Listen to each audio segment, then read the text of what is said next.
Hello.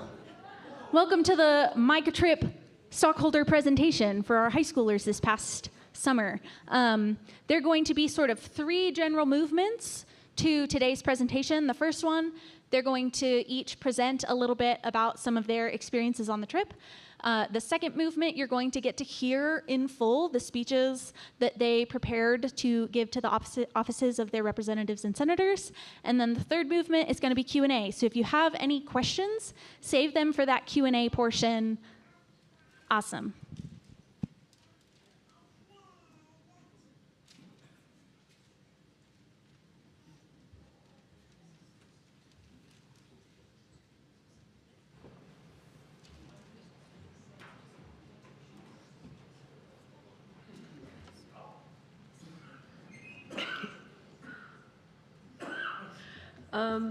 Hello, my name is Lexi Booten, and I had the incredible honor of going on this Micah trip this year.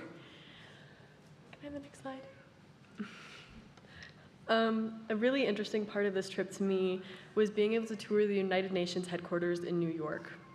And although I really wasn't able to reasonably fit all of the pictures I took onto this one slide, I can assure you that it was some of the most beautiful and touching artwork and places I've ever seen. Whether or not you agree with everything the United Nations does, it was really beautiful to see what it was intended to be. A lot of the rooms were either collaborations by all of the countries involved to pay for and create the space, or were a gift by one of the countries. This room was a collaborative effort. This is the General Assembly room, I believe. It was paid for in part equally by each country that participates in the United Nations meetings. And I just thought that was so beautiful and represented so fully what the United Nations stands for. It stands for a coming together of people that want to do good. Can I have the next slide? This particular piece of art was one that I really had stick with me for a long time. It is a mosaic piece. It's kind of in the hallway by a couple of the rooms. I'm not really sure how to describe where it is, but up close, it kind of has an almost pearlescent, shiny look to it. And it just reminded me how each one of us is holy and filled with God's light, no matter what ethnicity you are, whether your home country is at peace or is in a time of war and strife, and how you are inherently connected to God's love. Can I have the next slide?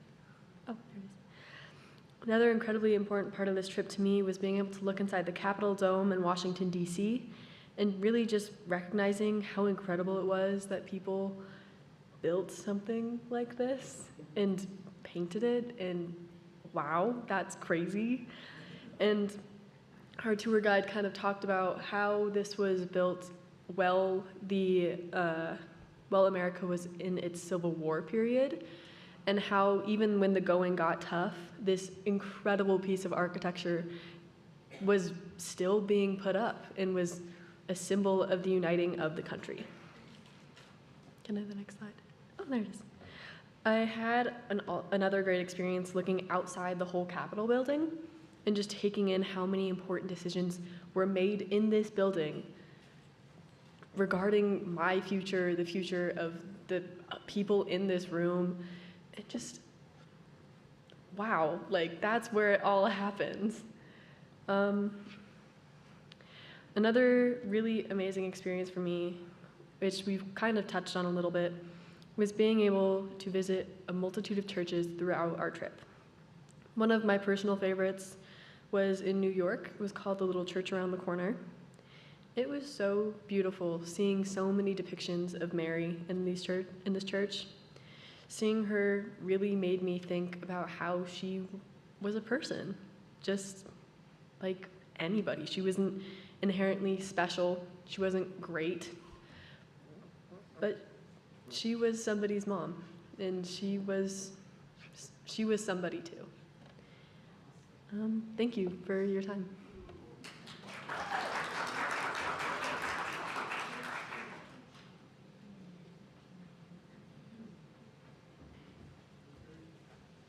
My name is Jade Dexter, and I also had the pleasure of going on this Micah trip.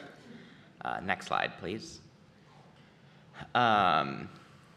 This image is of inside the, I forgot the name of the church. National City. Thank you, National City Church. And it was really beautiful and amazing in general.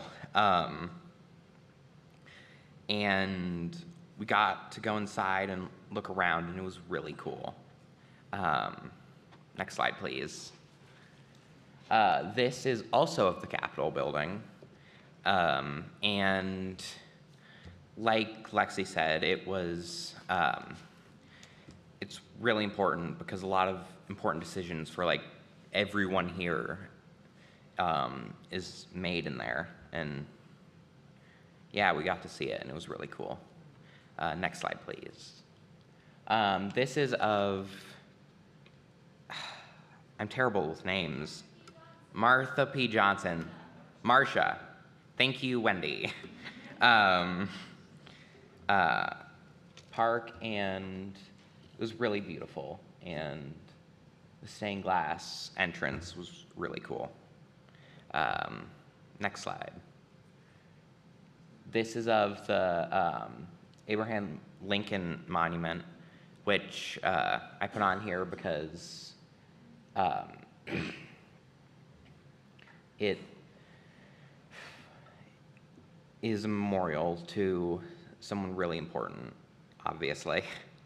And I'm glad we got to see it. Next slide. This is also of the Martha P. Johnson Park. Marsha. I said Marsha, didn't I? I said Martha, sorry. We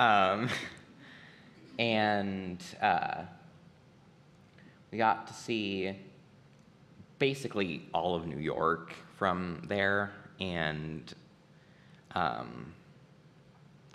we talked about how change had affected it, and it was really beautiful. Thank you.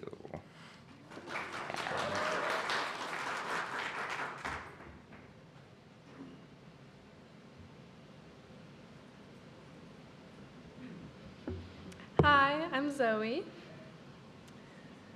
Next slide, please. So my first picture I took in the United Nations. Each of these frames had words or an image that represented basic human rights. And seeing a whole wall of it was really powerful, seeing the unity of the United Nations and seeing the good that they're trying to represent. This next picture, it's also at the United Nations. They have all the flags out in front of each country that's a part of it. And seeing all the flags, it felt very hopeful. All these countries are a part of something that's bigger than themselves. They're part of something that values sustainability and peace and equality and unity. And seeing just the multitude of flags was really powerful, and it was very hopeful. This was on the gate to National City Christian Church. Seeing the Disciples' Cup on such a big scale in such a big place felt really powerful because it's something that's so close to home for me, so just very here for me. And so then seeing it out in DC at one of the biggest Disciples Christ churches there, it was really amazing. And seeing the cup depicted on the outside, and I felt proud to be a disciple, and I felt just very welcomed to be there. We went to the MLK Memorial in DC, and going to a place where such an important person is being honored was somewhere I really saw God. There were quotes displayed on walls all around the main statue, and seeing the quotes just reminded me that this person has spoken to so many people and said so many important things and has changed lives and has had such a big impact on our country and our world. And we were able to just stand for a while and look out at the water and watch the sunset. And it was just a really beautiful place to be at. This is a church we went to. Lexi had talked about it too, the little church around the corner. And it was overall just, first of all, a beautiful place to be. It was a beautiful church. And we got a tour of it, and it was very welcoming, very good environment to be in. And the thing I loved most about it is that it is a church that is thriving on acceptance and welcoming people. That is their main thing, is that everybody is welcome there. And that is kind of how they got started as well. My last picture is a picture I took in the Steinbruck Center where we stayed. And to me, it was a great reminder that there's a lot of other churches and there's a lot of other places that are proud to be accepting of everyone and that are proud to have a sign like this up in their building. They're proud to represent these values publicly. And it gave me hope for the world around us. And it really just made me happy to see a sign like this put up in a church building. Thank you.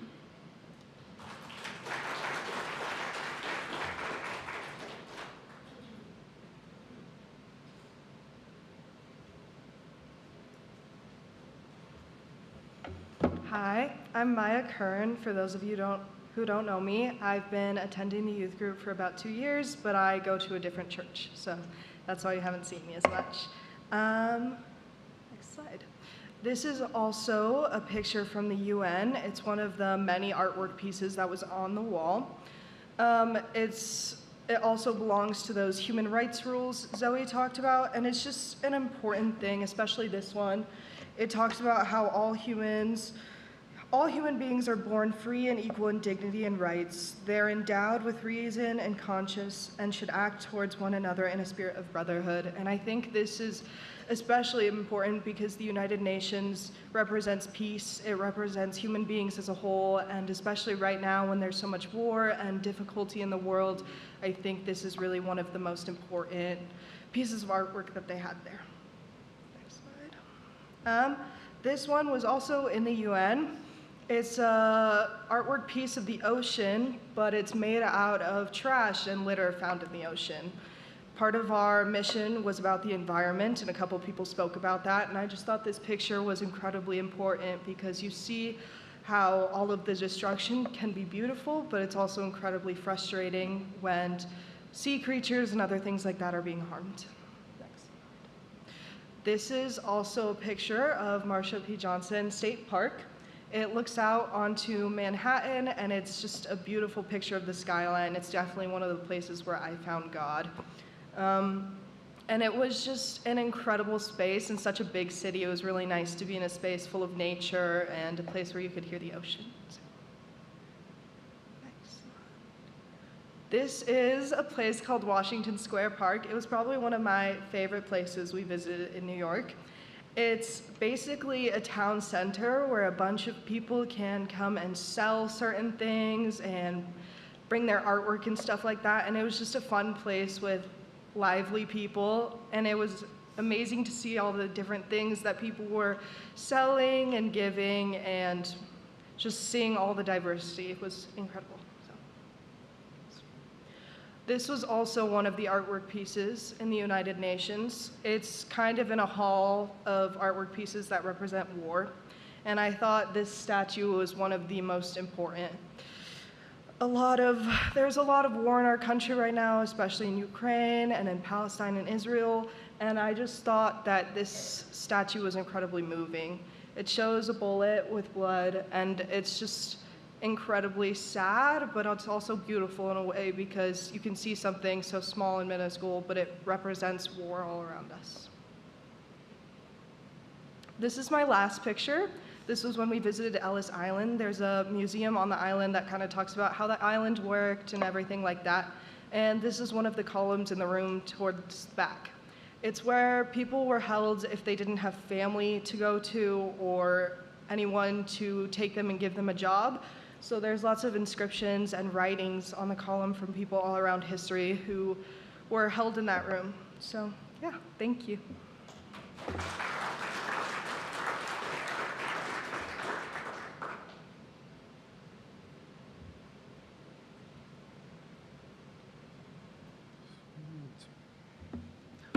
My name's Daniel Mitchell, and my first photo also comes from the Church of the Transfiguration, or the little church around the corner in New York City. It got that name because back when actors were very much kind of an underground part of New York City society and culture, there was an actor who needed a funeral. They went to a large church. The church said no, but there's a little church around the corner that might do that. And so that's where the name has come from. Despite that, it is not truly a little church, and it's absolutely gorgeous inside. Pictures don't capture it just because you're surrounded every single way by it, but I hope you kind of get the idea of how impactful it is to walk off of Manhattan Street and into this little place just by how many of us keep talking about it. For me, I really loved this image of their kind of main altar. They're a much higher church tradition, which the unofficial way of saying that is that they're really into the bells and the smells.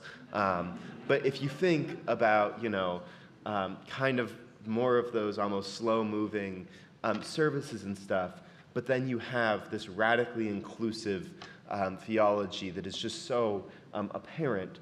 But a huge thing for them is we are centered on Jesus. That is the center and the core for us, and how this kind of framed it. Unfortunately, there's that lantern in the way in this photo, but that was really cool to me.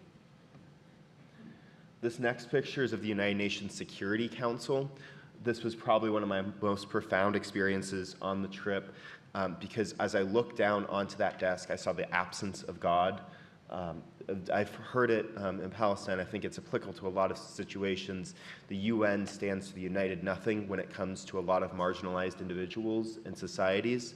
And when we think about the reality that the United Nations has not acted swiftly to end the genocide in Gaza, when we look at the reality we don't have a ceasefire in Ukraine, it is very often because there's an individual sitting at that brown desk right there who has raised their hand to issue a veto. And so for me, it was profound to look at it, and then as I was leaving, I found this kind of holy interaction for me with God of I need to pray in this place, that God's presence may be known, that people may have their hearts open to compassion for others. And so for me, it was deeply spiritual to look at a place that feels in so many ways godless, and then to feel the need to work to bring God in there.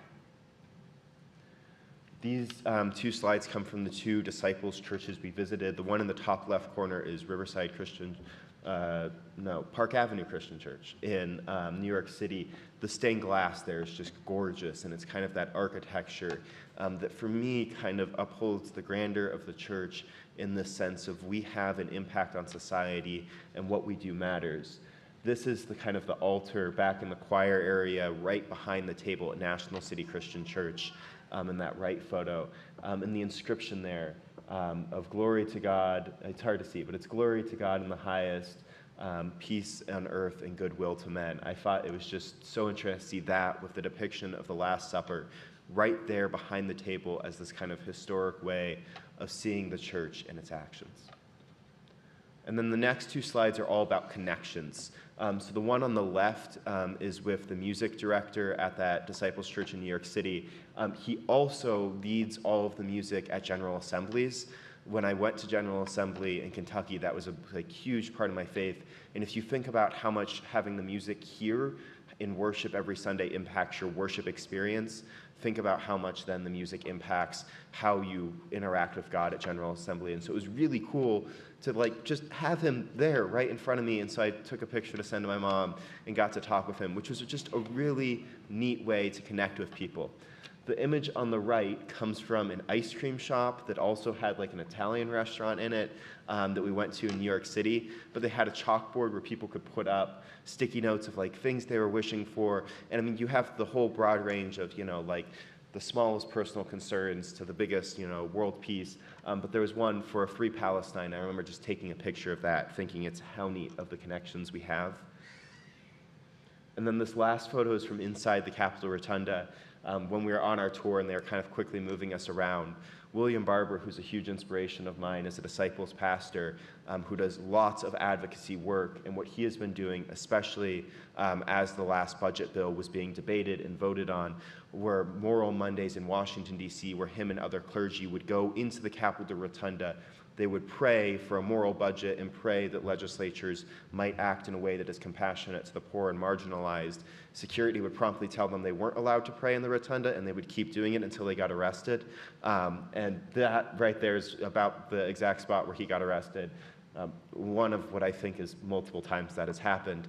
But it was neat for me to see, not only do we have all these tour groups in here, but right here is the spot where people have really done it and stood up. Not just years ago, but who are actively doing it right now.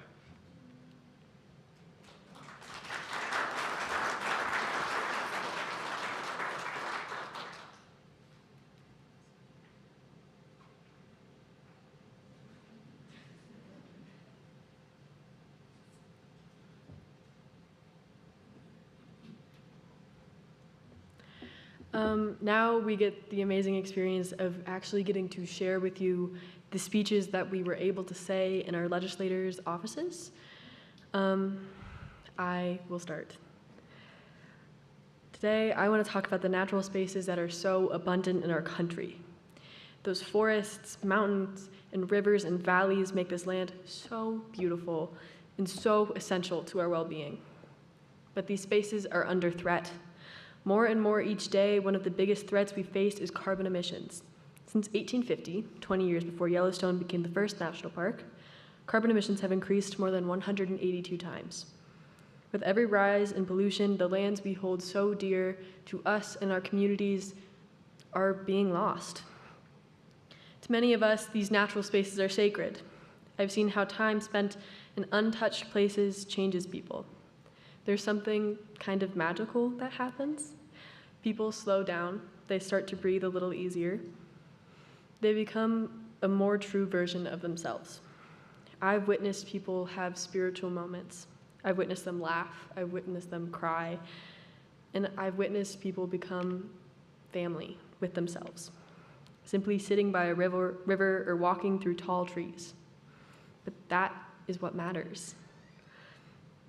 And it's not just about us. Over 1,000 species of birds rely on our spaces our national parks provide. Right now, 229 of those species are considered in urgent need of conservation. That number jumps to 269 if you consider those close behind. That's 26.9% of our birds that we can protect dying. My grandfather was a logger. He worked really hard to not only protect our spaces, but protect his family as well. He talked extensively about how if he was allowed to clear out the beetle kill in areas, the forests would survive easier. I need us to have the tough conversations about how cutting down trees is good for the environment when it is needed. And we have this incredible opportunity. We have the power to protect these places, to keep our air clean, and to make choices that reflect not just what we need today, but what our children and our grandchildren need tomorrow. So I urge you, when you're trying to think about decisions that change our land and our parks and the air that we breathe, think about us. Think about your children, your grandchildren. Think about the birds. Think about the trees. Think about the deer in the meadows. Let's protect what we still have. It's not too late. The debate about the protection and sale of our national parks shouldn't ever have been in question. Our national parks are spaces that hold so much life for communities and for us. And we love them, and they should be protected and fought for. Thank you.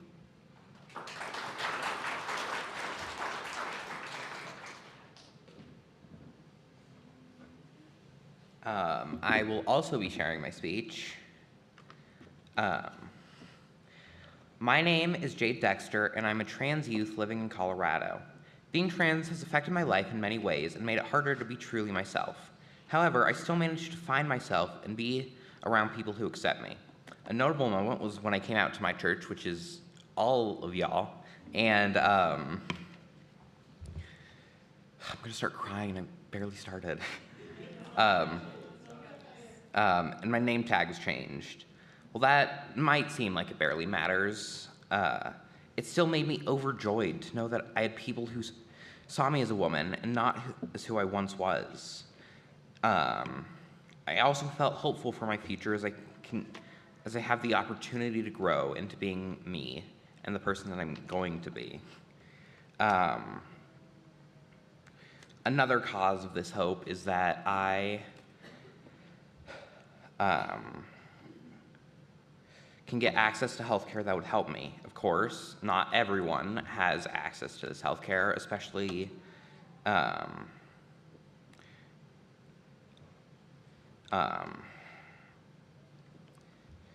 people in other states, because Colorado is just happens to be nicer than others, and due to the recent Supreme Court decision, U.S. v. Scarametti, a lot of trans youth don't have the confidence that they will be able to be themselves, and that lack of confidence and lack of hope can really hurt them, like mentally, and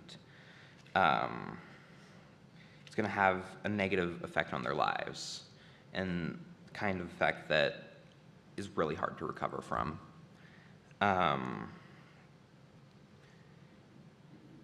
One way that people could help is by supporting laws that support trans people. Thank you all for listening.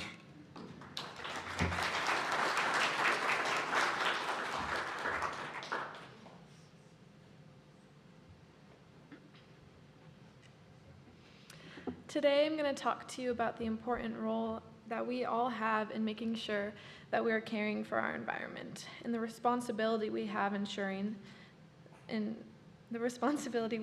ensuring we're using our resources properly.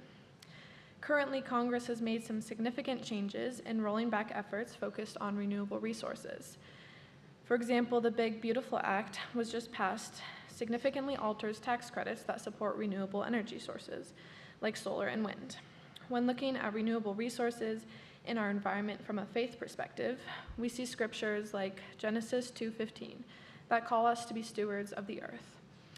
It states, "The Lord took the man and put him in the Garden of Eden to work it and take care of it." We have been given the responsibility as people living on this earth to take good care of it, and yes, to use our resources, but in a smart way. We are provided with these amazing resources that power our homes, provide us food, shelter, water. However, we see the effects of many years of working the land with little acknowledgement about what we're actually doing to it. This is shown in so many ways, including climate change, depletion of resources, deforestation, extinction of species, and loss of biodiversity across our country and beyond. Just in Colorado alone, in the past few years, we've seen significantly more and intense forest fires, and we've had some of our hottest summers and some of our driest winters.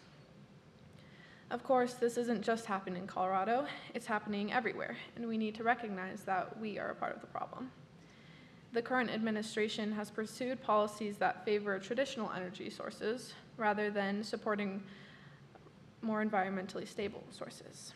In November, the US left the Paris Agreement, which is significant because the Paris Agreement focuses on limiting global warming. By leaving this agreement, it's just another example of how our administration is continuing to move farther and farther away from helping our environment in the ways it desperately needs right now. Supporting the use of things like fossil fuels impacts humans' health and well-being, especially those in marginalized populations.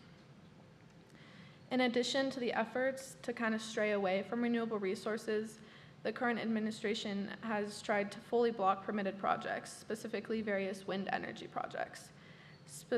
Statistically, solar is the fastest growing renewable energy source in the US, with wind close behind it, and I believe that this is something we should continue to work towards, not fight against. The thing is, environmental issues affect everybody, regardless of race, socioeconomic status, gender identity, familial status, religion, anything. It doesn't matter where you live or who you are. Every single person is affected by climate change in some way. Each and every one of us, I believe we are called to care for creation.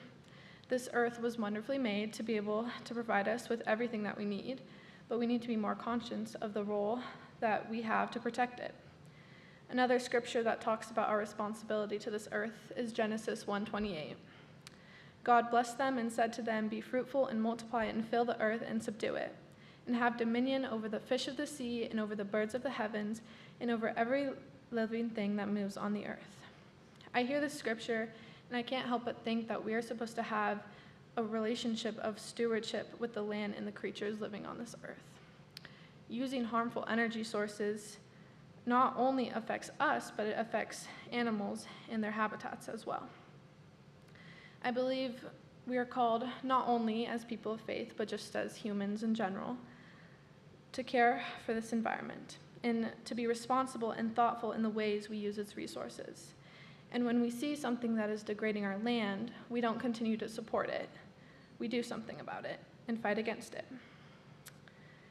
I ask you to consider these issues as they come up in our lives, because our earth needs us to stop causing the issues and start addressing them. I ask you to take extra care in your own life and take an extra minute to think about your responsibility to care for our creation. Thank you.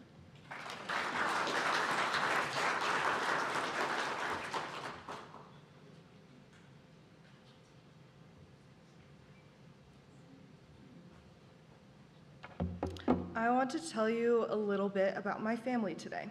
My mom was born to two immigrant parents.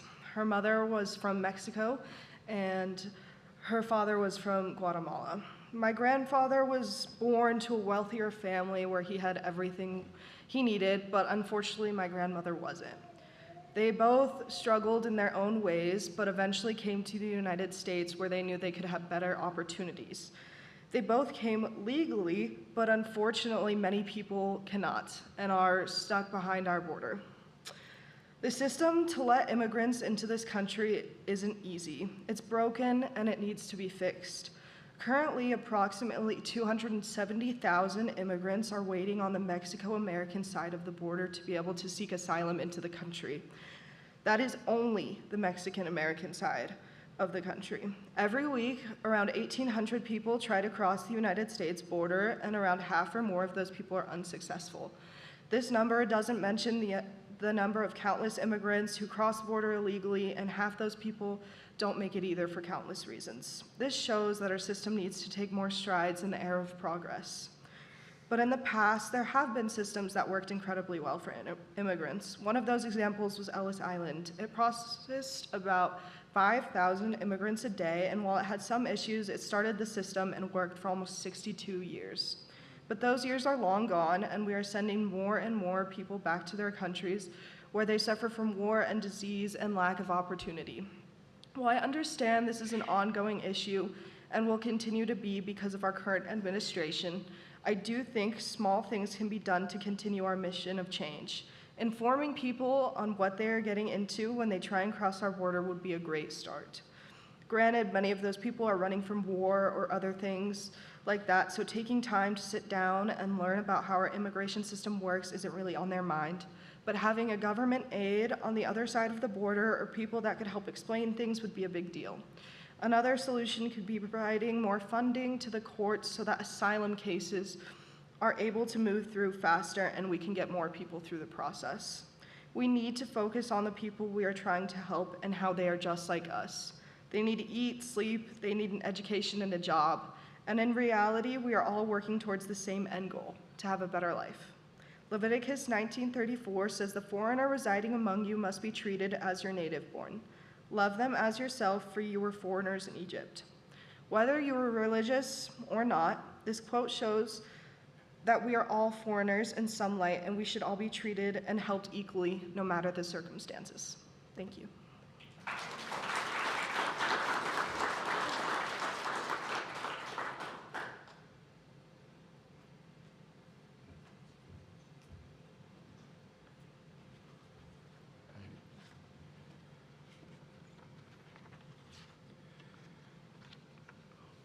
I'm going to go ahead and preface this with some impromptu commentary here on mine.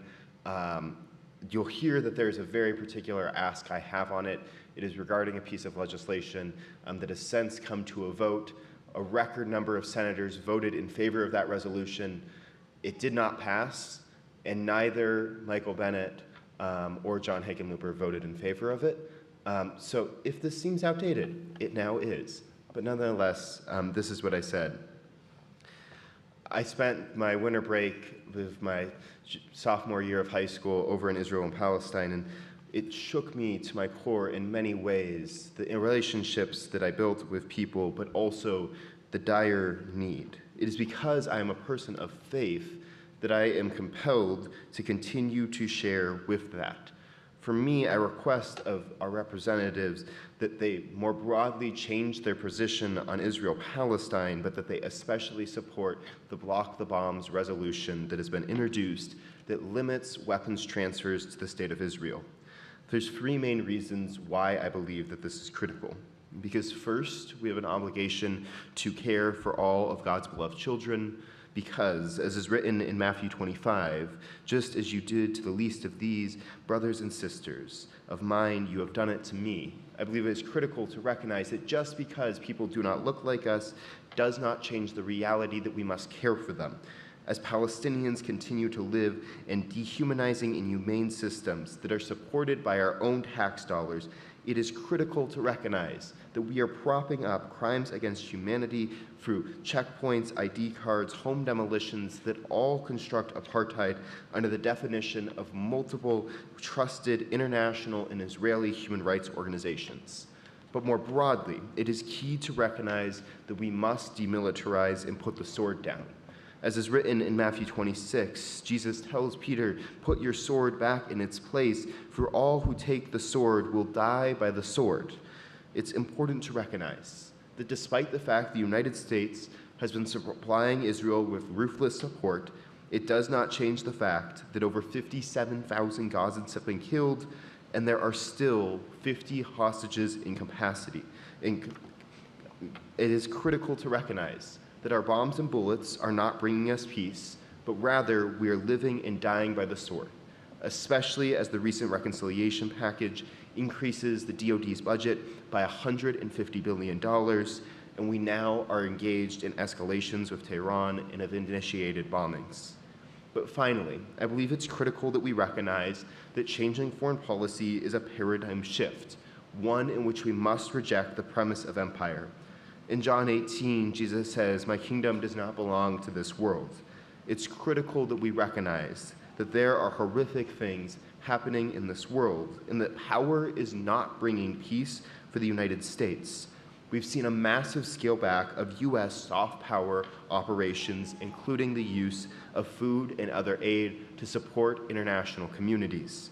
Rather, what we're seeing is we are increasing our harms with the international community and not helping people at all, alienating the ability of the United States to work with other nations while hurting not only our own people, but people around the globe.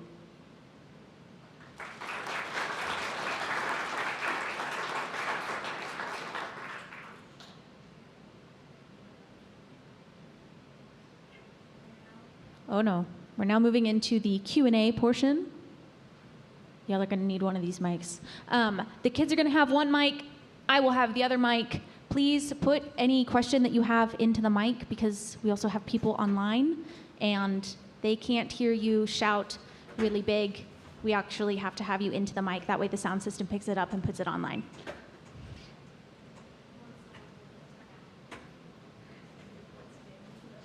Okay. If you're watching online and you have a question, you can email it to wendy@heartoftherockies.org, and I will try to keep an eye on my email for any questions that may come in. Otherwise, do we have any questions in the building?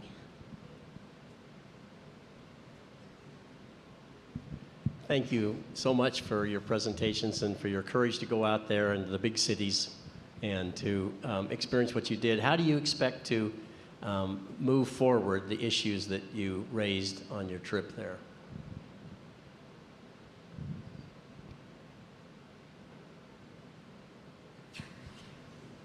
Well, I'm starting. Well, Jeff, very conveniently, someone has recently invited me to help work with a disciples organization that is being renamed and kind of revitalized in the coming weeks. That is the Disciples Palestine Solidarity Movement.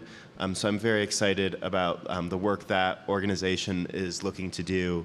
And more broadly, I'm excited to engage in conversations across the new college campus about the results that our tax dollars and our foreign policy has. I think just raising awareness.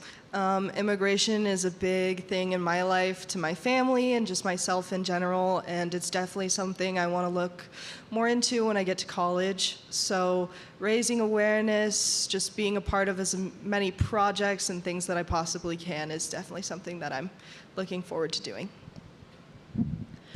I think for me, the biggest thing is staying informed, not only about the issue that I presented, but about so many other problems that I have with the world. Just keeping up with the news and understanding fully, not just looking at headlines and reading and saying, oh, wow, that sucks, but actually going further, reading the article, being confused, reading another article, and really keeping myself up to date. I was going to say a similar thing to Lexi, just staying informed on changes in our country and the effects that those changes are having on our environment. And I think another big thing is looking into ways in my life that I can be more environmentally friendly and actually acting on those and making that a priority in my life. I was also going to say stay informed, because that's a really good answer, honestly. I was also going to say, I just had it. Where'd it go?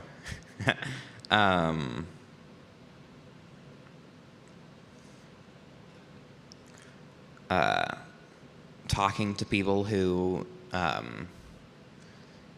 need help, I guess, and like supporting them is good. I don't know. Thank you for your question. Didn't mean to put you on the spot. Maybe speaking to people who don't agree with you is more important, though. Because we all know people who don't agree with you, right? So, and I'll get to my question in a minute. So, Daniel, it seems that a lot of older people, I'm older, dismiss young people because they're so altruistic. They don't know what's really life is about. And yeah, they want to change the world. So they dismiss you. And say, don't worry, in a couple of years, they'll be bitter too. And they won't be so involved about doing this stuff, right? So they just kind of hand wave you. Okay, just be aware of that, right? Now, what I'm wonderful what you guys have unique focuses, while you have a lot of commonality too, which is speaking as one, but then speaking as individuals. Have you thought about, for example, focusing on trying to get politicians to do very small things? They're not good at big things, okay? Daniel, you wanted, a resolution against Israel and selling arms to them. We have a massive community of people here who support Israel, and they see it as defense. Well, how about we just start by feeding the darn Palestinians? How about a resolution on that, okay? Getting food in there. And then little by little, we can work towards the big things. I'm just saying, older people will dismiss you if you just say big things. They will not follow you. They just dismiss you. But who can be against feeding people? If they're against feeding people, they're evil, okay? So just an idea. Yeah, so I think just to kind of generally respond to that, what we've seen is that, like, I think we talk about, like, the big altruistic vision is for a demilitarized world. So for me, I do see kind of, I mean, these resolutions are baby steps, and getting 30 plus votes on them is kind of that small change we're hoping for. There was truly, like, almost a very low shot we get that resolution passed. But when you have senators break from the mold and break from the donors and do it, that's a really good sign that the cracks are kind of failing. The feeding issue is very complex in the sense that what we've seen is the way the United States is currently doing that seems to be actively enabling the genocide with the number of people who have died in food lines that the United States is connected to.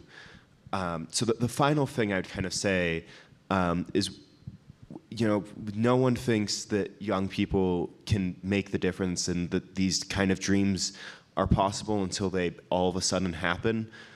We were in New York City. That city was shocked politically by a mayoral primary that I think demonstrates that if young people come out in full force in the electorate, if people are truly moved by compassion, and if there are politicians who offer a different view of the future, there are humans who will do it, and I hope that the church will be a cultural institution that will encourage that.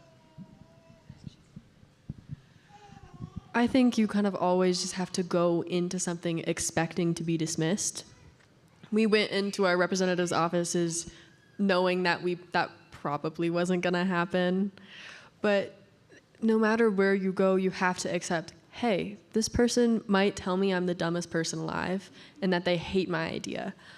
And that, I feel like, beyond even just doing advocacy, that's something that you have to understand as a person. You have to understand people are going to argue with you. People are not going to like what you have to say. But not letting that get to you and just understanding that it's my belief, it's my thought, that can be on anything. That can be on religious beliefs. That can be on my favorite color is yellow, my favorite color is orange. There's always going to be somebody that disagrees with you. There's always going to be somebody that doesn't like you. And just having the ability to have that roll off your shoulders and be like, they just didn't like what I had to say. But also having the ability to say, why do you think that? And have an intelligent adult conversation with them. I have really found that it does wonders when you're trying to understand somebody. I was also just going to say that on our mission, I think one of our big things was that it's important to try. And I think that also is important just in general. It's important to try. It's worth it to try. It doesn't matter how big or small your cause is. It's worth it to try. Someone might not hear you, and that's okay. But I think the most important thing is no matter how small or big, it's worth it.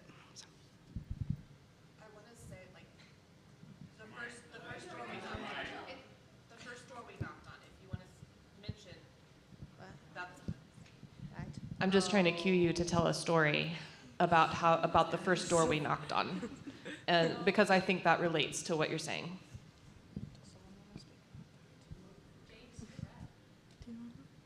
Sure. Our first visit was to Representative Boebert's office. I believe I'm pronouncing that right. Great. And unfortunately, no one was there. If you've seen any of the pictures, I don't know if y'all have, we knocked really hard to see if anyone was there. Really? Okay. And there was a giant stack of newspapers right next to the door, so yeah, we were sort of dismissed there, but nonetheless, it was, I'm glad that we tried, at least. Here you go. I think it was more just kind of frustrating than discouraging. I think it was frustrating that she wasn't there. It was frustrating that there was a stack of newspapers. But I didn't personally feel too discouraged because, like they were saying, there's always going to be someone that doesn't want to listen to what you have to say. And she happened to be one of those people that day.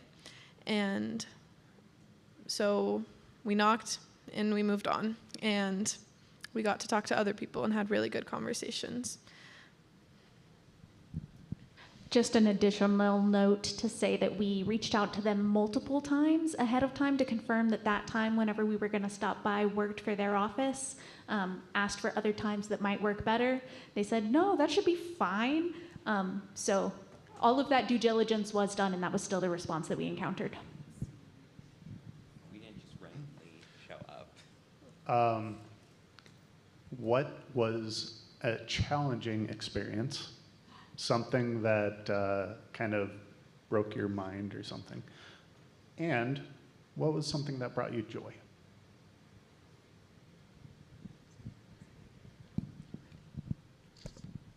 A challenging experience I can think of, or something that at least made me stop and think, was when we were at Hickenlooper's office. His aides were there and they listened to us, but their response was, okay, we'll talk to the right department for that. They kind of just moved on, put our causes off, and unfortunately, I don't think that's new or things that I think people do that often.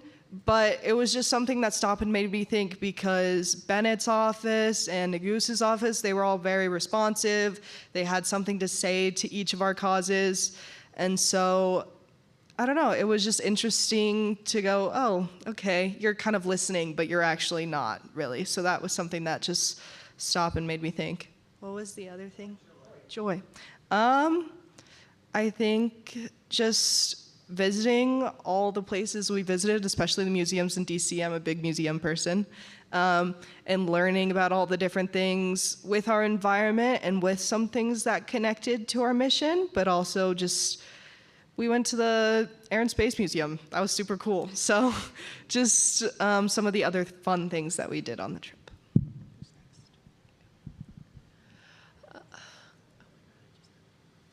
Oh, yeah. I would say there wasn't really like a low point in this trip for me. I had a lot of fun the whole time. I would say a part that I felt particularly frustrated was when we had this little talk with an old UN tour guide. He was a super nice guy. I feel like I would have loved to sit down and talk to him, but a lot of his commentary towards us was very tooty. It felt like I'd heard it all before. Like, oh, like do this, do that, and it's like I know. Like I would like a little bit of a deeper conversation. I would like a little bit of a deeper conversation. And so as excited as I was and as amazing as it was that he felt compelled to join us, I just felt like I could have had a deeper conversation about the issue that he was presenting because it related to the topic that I was going to talk about in DC. Still, he was a great guy. I really did like having that little special meeting with him. That was cool. I would say a really high point for me was when we had the opportunity to visit Ellis Island, and we just got to kind of walk around in there and see, especially the little writings on the columns that Maya showed off earlier. They were so cool to just see them and recognize a person was here before me and they had a life too, and they wanted to draw on these little columns too, and they had things to say. And that was just really cool. A challenge, I don't know if I'd call it a challenge, but something I think of on the trip is we were really tired, which might sound silly, but we were doing a lot every day, and getting up and putting on a nice outfit to go talk to people who may or may not respond in the way we want when you're tired it's hard sometimes. But I think we got up every morning and we were able to go to those offices and we were able to do all the things. And despite the tiredness, it was all worth it. And yeah, I don't think being tired stops you. I think it's just a stepping stone into getting to where you want to be. And a moment of a lot of joy on the trip was in New York. We went to Washington Square Park that I think Maya talked about earlier. And there was a lot of different people there. There was people dancing and singing and selling stuff and all sorts of things. And a few of us had a conversation with a man who was selling his artwork, I think on shirts and just prints and different things like that. And he used to be a professor at NYU, and he talked to us about how he decided to pursue his artwork because that was something that he cared about and was really passionate about, and that he decided that that was something that would fulfill his life. And we just had a really good conversation with him, and like it wasn't just about him trying to sell us his artwork, it was about him trying to connect with us and tell us about his story. I don't know if this is a challenge per se, but like Maya said, we went to offices and they were like, yeah, we'll give this to the right person. And I think, like Wendy said, we went to Hickenloopers and they had like someone who was like education based and like gonna retire soon. And it was really funny to me because they were probably expecting us to ask questions like, what does a senator do? What do you vote for? And then Daniel shows up with a picture of someone from Palestine and is like, look at this man. This man's dead now. It's really sad. And they were like, oh, this is not the conversation we were expecting. And that was really funny. But like, at the same time, kind of disappointing that they thought we were going to be like, we wouldn't really know what we were doing, I guess. And a moment of joy for me was probably when we went to Hadestown. It was so good. And it was so amazing that we as people can share stories to each other in such amazing ways. It was crazy. I have also listened to the playlist like once a day since then. It's so good. Here you go. So it's not like it was in no way a surprise, nor would I even say I was disappointed at. But I'll add it really quickly because I thought it was almost humorous. Is if you think of Hickenlooper, Bennett, and Nagoose and their policy platforms and the policy platform of the party they are a part of, what you'll notice is that is generally going to be pro-environment, pro-LGBTQ. And certainly, if not pro-immigration, at least very, very resistant to anti-immigration rhetoric.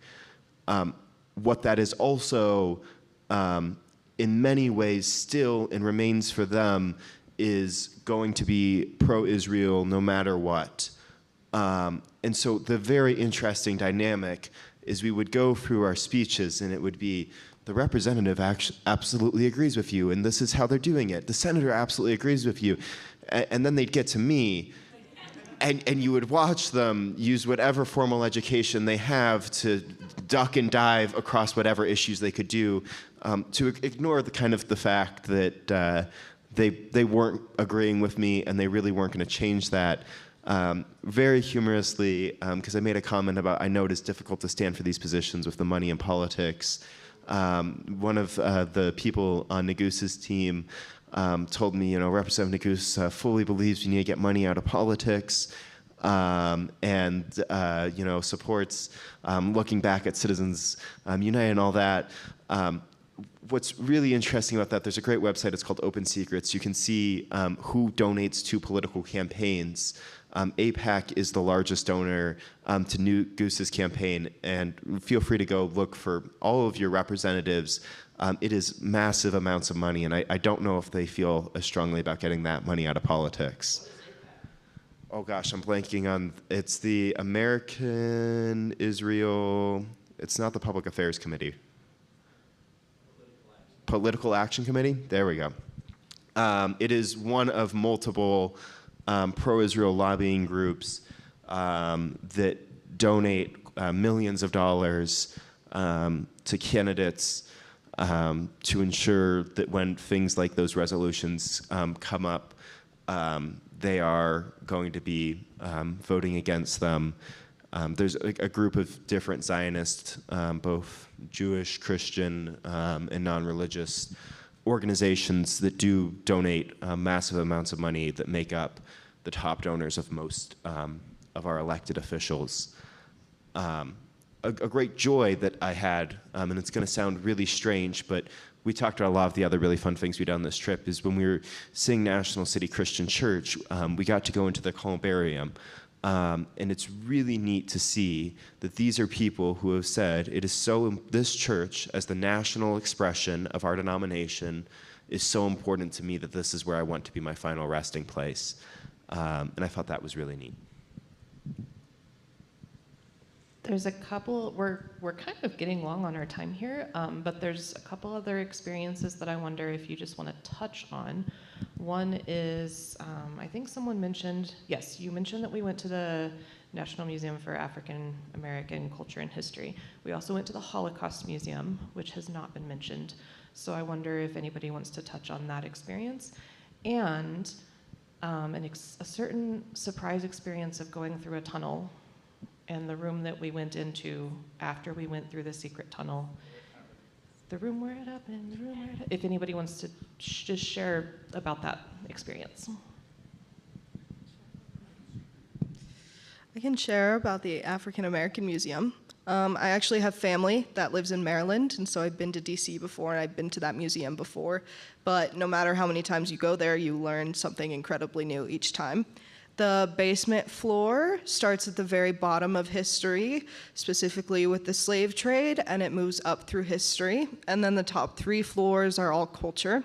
It's actually a really cool museum. I totally recommend it.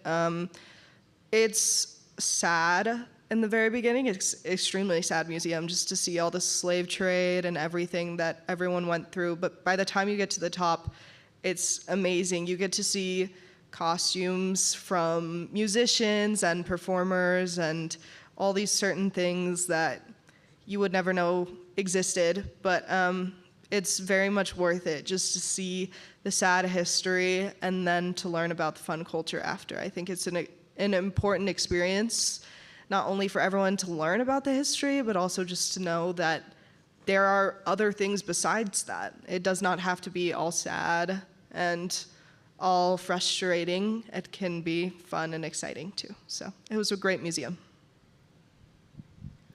I'm going to talk about the experience that I at least had, I think we all had, in the Holocaust Museum. It works kind of in a similar way to the African American History Museum, where there's different levels. It's very interesting. I recommend going through it at least once. But what really amazed me was how many people weren't clueless, but just didn't seem to know everything that I knew, which sounds so shallow. But there was one point, it was in this room, they had a bunk bed from the actual death camp at Auschwitz. And it was amazing, but right next to it they had videos of, I believe it was American soldiers coming across the camp, and just footage that they had taken as they were traversing through everything that they were seeing, which was mass graves, just really hard stuff. And there was this woman and her daughter, I think she was probably like middle school age, and they were just stood there next to me and they're like, wow, like I didn't know any of this was happening. And it's just, that was kind of a crazy experience that forced me to reflect on how incredible it is that I've had an education that was not afraid to share these really nitty-gritty, tough details to swallow. And there was just some people there that I think we all noticed that we were like, I hope you come back and really see this for what it is, and you don't take this incredible space for granted. But it was a hard museum to go through. Like, the one that Maya mentioned, the African American Museum. But it was a museum that I highly recommend if you're ever in DC to go visit and to spend an afternoon walking through.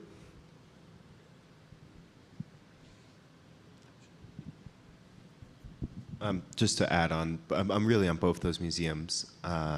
Obviously, if you get the chance, go to them. Both the Holocaust and chattel slavery are sins that humanity's repentance for is so critical and force you to look very deeply at your humanity. There's two things I very vividly remember from the Holocaust Museum, and they're both signs. The one is right outside the museum. It says, think about what you saw here today. The next time you hear about ethnic cleansing, the next time you hear about genocide, the next time you hear about anti-Semitism. It is, for me, what was noteworthy about that is there is an ongoing genocide in this world. There's ongoing ethnic cleansing. It is not just in Palestine. What we're seeing in Sudan, Congo, Gaza, and so many other places is alarming and critical to remember. The other thing from there that really struck me is one of the very first signs in the museum. It's about the rise of the Nazis in Germany. And the first sentence of it, and I took a picture of it, is the far-right party had gained the most, but not a majority of the seats in the last German election. Under pressure, the chancellor decides to form a coalition with the Nazi party. That's kind of like an interesting part of history, unless you really pay attention to international news.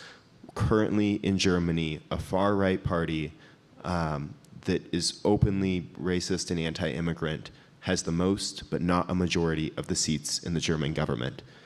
German political parties came together and said, we will not form a coalition with them, but it was still incredibly striking that here we are, and what is critical to recognize is a far-right party is this close to controlling Germany again, and we still have all these other things happening in the world.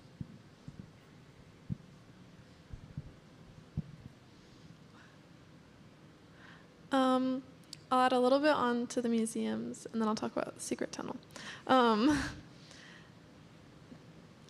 mean, just everything everybody said, I agree. They were both really powerful museums, and I feel like the difference is in the African American History Museum, it starts in history and it like spirals its way up, and you end with this celebration of culture and this celebration of who they are and of their music and everything. It's very joyous and a big celebration at the end of that museum. And going through the Holocaust Museum, there's not celebration of any kind. You come out of there just thinking about the tragedies that happened. And I think, I don't know, it was very two different experiences, and it was very interesting to see how I felt coming out of each of those museums.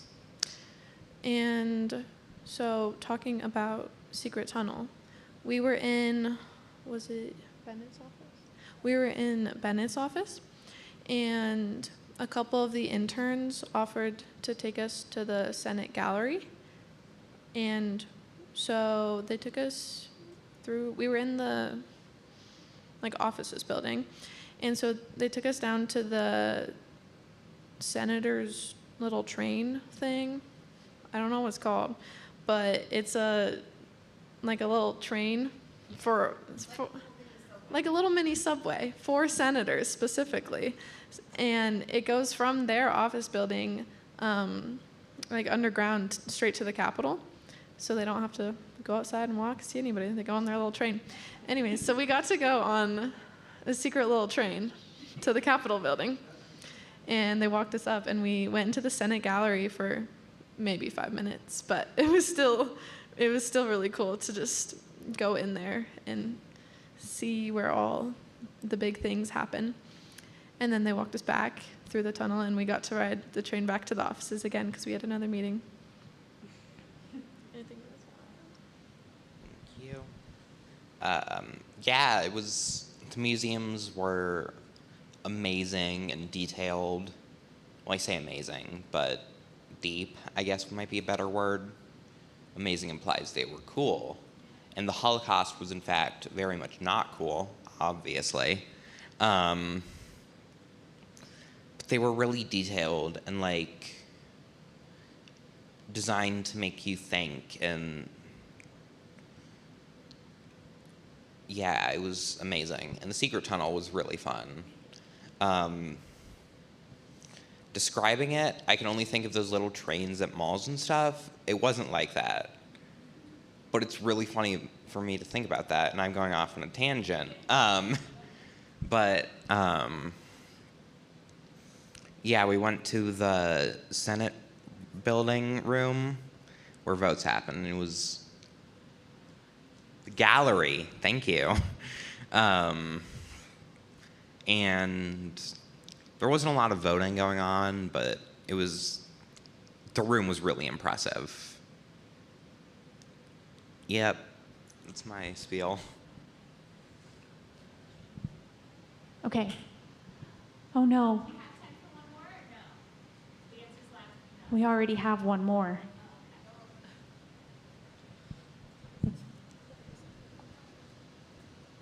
Is it a quick one?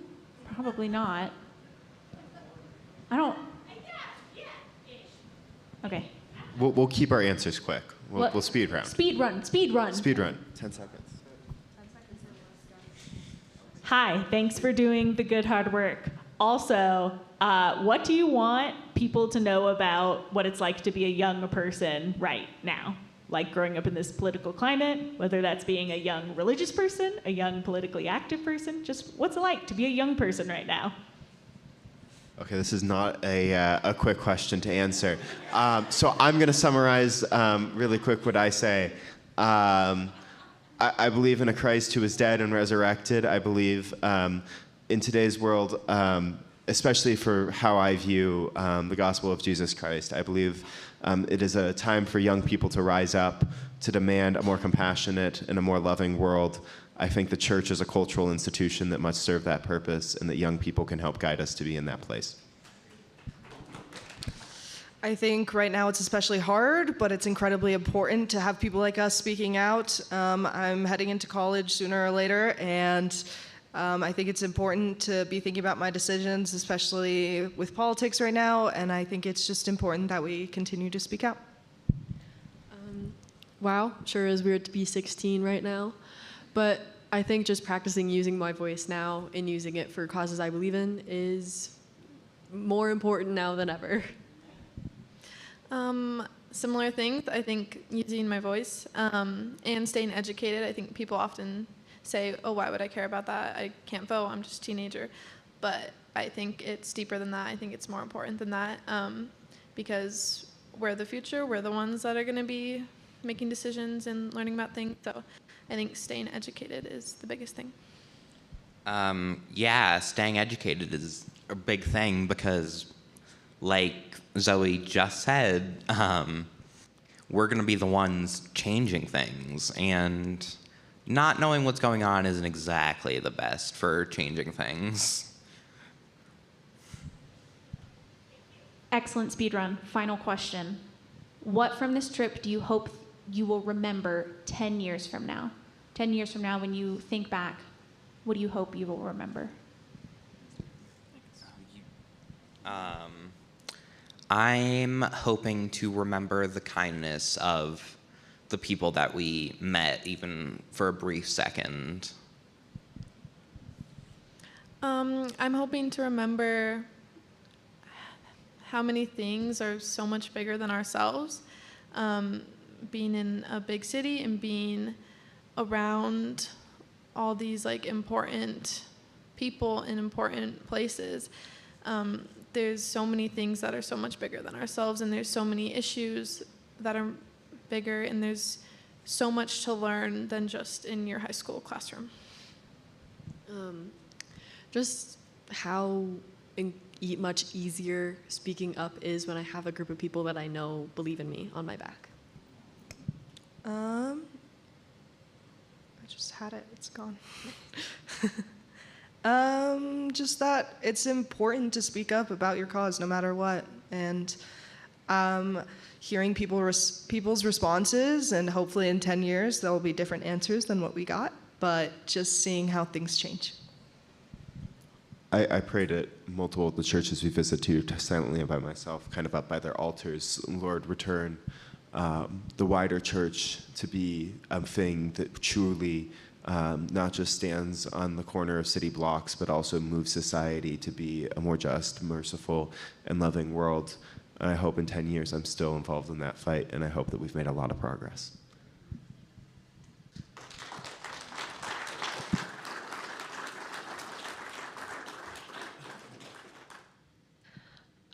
So I had the honor and privilege of accompanying these young people on this journey. And just want to say to all of you, thank you for your support, enabling this experience. Also thank you, all of you, for all of the heart and mind and soul that you put into this experience. I think it's true to say about any Micah trip that you get out what you put in, sometimes more, but that it really does take intention on our parts to have a really fulfilled experience, and the intention was very much present in this experience. And we're all, I think I can speak for all of us, that we are all very grateful for the support that we received through prayer, through financial support, et cetera, et cetera.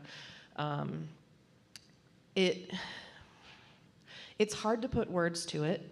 I'm sure some of you can know what I'm saying without me getting the perfect words, but like there is something about standing on the ground that Martin Luther King Jr. stood on when he said, "I have a dream." There's something about breathing the air. There's something about being down in the subway tunnels with the normal people of New York City. There's something about being in the room where it happens that can connect you to things that you read about, that you hear about, that you've learned about in history classes, that I think can help make this connection to like, okay, this is way bigger than me, and I am also a part of this. And so I think the importance of an experience like this can't be understated in the sense of being able to be in that space. So again, thank you.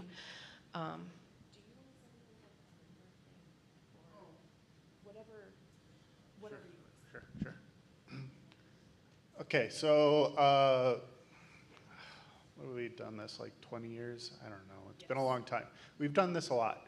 And every trip that we do is unique and impactful in its own ways. And for me, these trips are all about stretching your bubble. It's about realizing that the world that you reside in is a lot bigger and can grow more the more you interact with other people, the more that you see other people having an impact. It's about losing yourself in a different culture. It's about experiencing things that wouldn't be possible in this place here.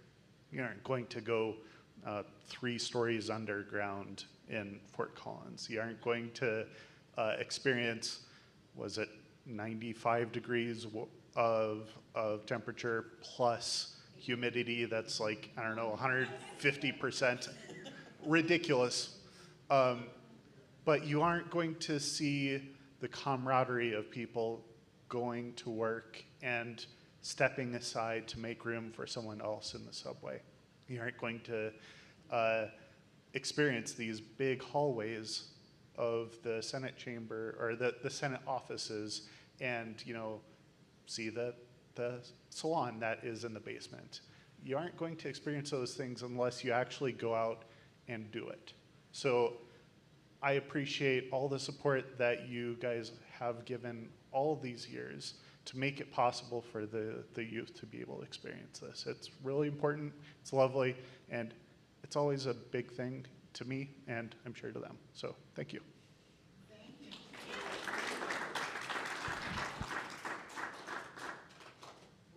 Thank you all.